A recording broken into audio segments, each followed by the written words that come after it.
Hello viewers and welcome back to Media 13. It's time for another A Few Words On video where we sit down and look at the latest film that I went to the cinema to see. Today's victim in question is Jurassic World Rebirth, and I call it a victim because I do not have many nice things to say about this movie. Before we get into things, if you enjoy this, you can do me a favour by going on to leave a like on it and also leaving a comment below sharing your thoughts on the film and the video as a whole. You can also subscribe so you don't miss out on future videos like this, and also let me know what you'd like to see me talk about next.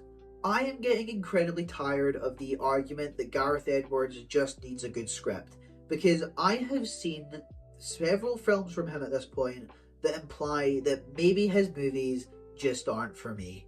I'm not going to outright say they're bad, because one of the ones that I dislike from him is Rogue One. His only film that I like is Godzilla, but I know that other people love Rogue One, and I've heard that his other movie from 2010, Monsters, is also good.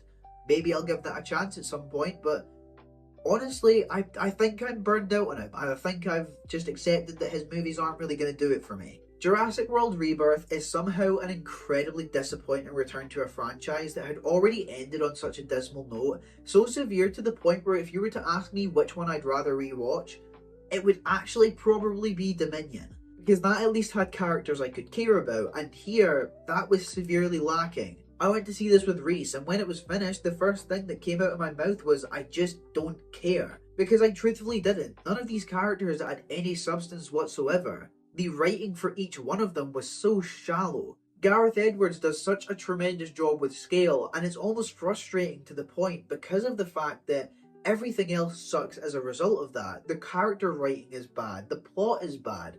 Everything seems to make way for scale with this guy, and I don't know if it's just me that has an issue with that. Obviously, I know it's not, I'm being hyperbolic, but it frustrates me because I so badly want to see what people love about this guy in his movies, but I just can't. It just frustrates me because you have elements like the raft sequence, which is a genuinely great moment that's inspired by the book, I believe. It was such a compelling scene, and I just wish there was more like that, but there never seems to be.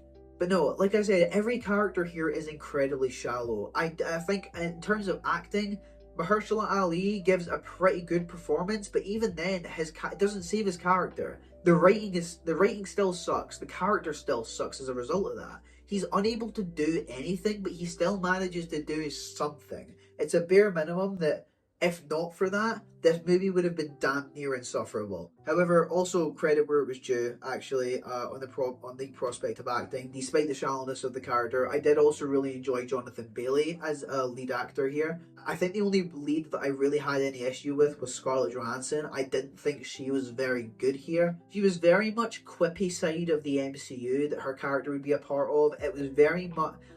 every joke felt like it was written. Every line felt like it was written for a joke, sorry. Every bit of dialogue felt like it was building to some sort of quippy little pun. And it reeks of... I don't want to call it Thor Ragnarok humour, but it's the closest I can think of to it. I also want to say that I get that it's the point that this thing has been a mutated creation. But with the big bad of this film, the feature creature of it all, it looks more like a monster than a dinosaur, and like I say, I know it's the point, but we need to remember that it is still a dinosaur movie. I went into this with little hope. I will wholeheartedly admit that. This is something that I'm going to revisit when it's out digitally or physically, because I do want to see if it's genuinely a film that I dislike, or if it's more a construct of the amount of great films that I've seen recently as a result that just ultimately weigh this one down. But yeah, for now, if I had to give my thoughts, I would say I dislike this. I'm disappointed because I thought, like I said, this would be the time that I finally understood what Gareth Edwards and his work was all about, but I just don't. I just don't, and I don't think I ever will. And as for this franchise, as someone who I will admit I'm not the biggest fan of anyway, I do think the first one is a classic, it's iconic and I love it. I can take or leave the rest of it. I do think it's about time that maybe if we're not going down the route of a reboot, which I detest, but I will concede that I think that's the only way this franchise could move forward, because continuing with the same continuity at this point, I don't know, somehow a Jurassic World sequel feels like it would be more stale than a Jurassic Park remake, and that feels really dirty of me to say, but it's just my initial thought coming out of this film. But yeah, those have been my thoughts. Like I said at the start of the video, if you enjoyed, please leave a like and let me know your thoughts on the film down in the comments. Maybe you liked it more than I did, maybe you hated it more than I did. I would love to know. You can subscribe so you don't miss out on future videos. The next review will be Superman. I have seen that at the point of you seeing this video. So that'll be out in a couple days time, hopefully. But until then, I've been Media13, and I'll be seeing you.